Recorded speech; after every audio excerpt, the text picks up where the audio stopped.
playground, we debate. Critics talking, we relate. Hot takes, no, we don't wait. Spit the truth, we captivate. Show me what you got, don't hesitate. Critics playground, it's our fate. Talk the talk, don't you be late. On the stage, we elevate. Voices loud, we dominate. Critics bow, they can dictate. Bust a move, don't... Hey, Critics Playground family. You know what time it is? Debate review time. In today's episode, we're diving into one of the most heated topics of the moment: cancel culture, accountability or overreach. Now, we've all heard the term, and whether you agree or not, it's dominating conversations everywhere. But the real question is, does cancel culture really hold people accountable for their actions? Or has it gone too far, silencing voices and stifling growth? Before we get into the thick of it, hit that like button, subscribe for more bold takes and conversations that get everyone talking, and comment below with your thoughts, because trust me, we want to hear from you. It's all about sparking that debate and hearing from the Critics Playground community. Let's dive in. Debate review: cancel culture, accountability, or overreach?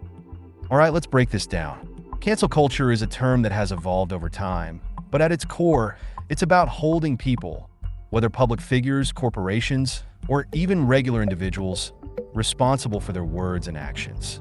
The idea is that if someone does or says something offensive, harmful, or controversial, they face public backlash. It sounds simple enough, right? But it's a lot more complicated when you dig in deeper. The case for cancel culture: holding people accountable. Let's start with team accountability. Proponents of cancel culture argue that it's a necessary tool in today's world. It's not just about getting people in trouble, it's about holding people accountable for harmful actions, words, and behaviors. We live in a time when social justice, equality, and respect for others are more important than ever. And cancel culture, they say, is an effective way to shine a spotlight on injustice, harmful rhetoric, and offensive actions. For example, many use cancel culture to call out systemic racism, sexism, and other forms of discrimination, holding those in power accountable. The key here is that cancel culture gives marginalized communities a voice that may have been silenced for far too long. When the public demands accountability from celebrities, influencers, or organizations, they can no longer hide behind their privilege or status. But here's the question that comes up: is cancel culture an effective way to demand accountability? Or does it risk punishing people without giving them the chance to learn and grow? Does it become less about justice and more about simply making an example of someone? Think about it. When we cancel someone, are we giving them room to apologize, reflect, and change their behavior? Or are we slamming the door in their face before they can show any growth?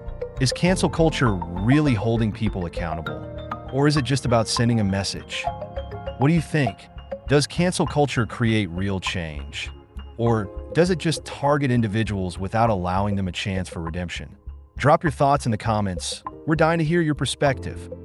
The case against cancel culture: overreach, silencing, and stifling growth. Now, let's shift to team overreach. Critics of cancel culture say that it's gone too far. They argue that instead of encouraging accountability, it has become a weapon of silencing, punishing people, and stifling free speech. The problem, they say, is that cancel culture can be too swift, often targeting people for mistakes or opinions that might not even be as harmful as they're made out to be. The argument here is that cancel culture discourages open dialogue and the ability to learn from mistakes. For example, what if someone made a questionable comment in the past, but they've grown, apologized, and genuinely changed? Should they be permanently canceled? Or should we allow room for growth and redemption? A big question here is, where's the line between accountability and censorship? If everyone is too scared to speak freely because they're worried about being canceled, does it create a culture where people hold back their ideas and opinions, even when they may be valid? Let's talk about nuance. Does cancel culture leave room for context? Do we judge a person's entire character based on one bad tweet? Or do we consider their full history and growth? Are we focused on the punishment instead of promoting a culture of education and conversation? And the big question, can we hold someone accountable without destroying their career, their reputation, or their future opportunities? Is cancel culture really about justice? Or is it just a quick fix for problems that need deeper conversation and understanding? Here's a thought. When we cancel people without offering space for reflection or dialogue, are we teaching them anything? Or are we just punishing them for being imperfect? Let us know what you think.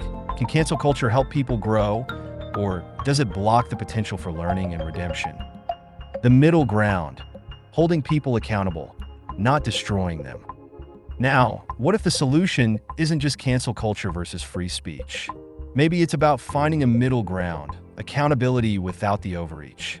Imagine a world where we still call out harmful behavior, but instead of canceling someone outright, we provide an opportunity for them to learn, apologize, and take accountability.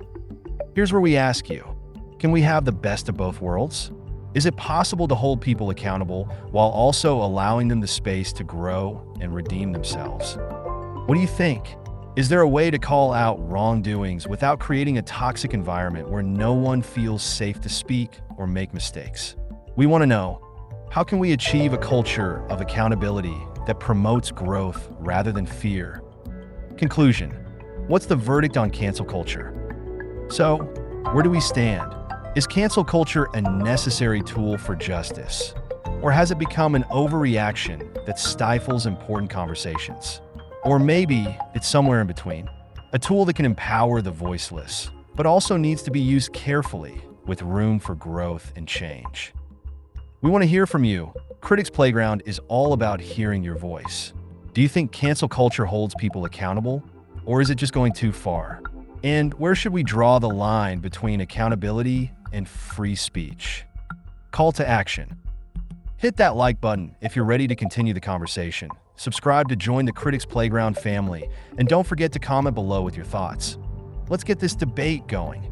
We'll see you next time on Critics Playground, where we keep the conversation real, raw, and always thought-provoking.